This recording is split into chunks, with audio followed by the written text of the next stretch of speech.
So I have a friend who's got 3 kids, and the first 2 went through the CAF service, and the third one, who seems more extreme to me, has been declined. How can it be when you've got 2 that get through, the third might get declined? So, as we kind of mentioned before, we have huge pressures on our system, and it might be that things have changed from when the first 2 young people went through, and are kind of like the threshold for acceptance into the service. So unfortunately, so we have to be really clear that for referrals to be accepted through, we're looking at the high, moderate to severe end of a mental health presentation.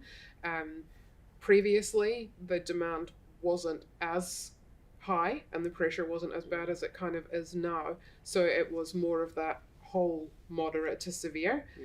But the goalposts have had to move just based on if we accepted everyone in that moderate to severe, we would end up with wait lists spanning 2 to 3 years, and we absolutely don't want that.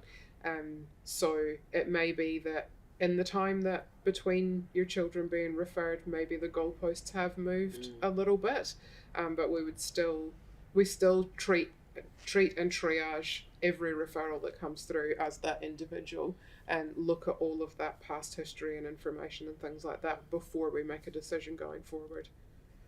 So, for example, if 2 of her 3 kids are ADHD and she's really just looking for an ADHD referral for number 3, what are the community pathways for her if it's not through child and adolescent family mental health service?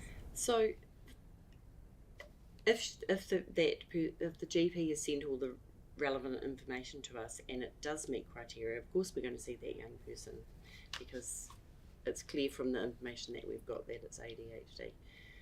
There are other options out there if family whānau can afford that, or if they can access funding, that they may want to go private and actually have a look at some of those options in the private space.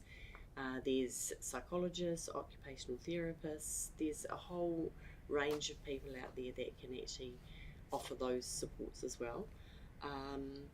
But in relation to ADHD, that's probably an easy one for us to say yes or no to, like we talked about a little bit before. But often, if a person has ADHD and there's a sibling coming through, yes, that sibling potentially could have ADHD, but not necessarily. It may be ASD, and that may be something that needs to be looked at. So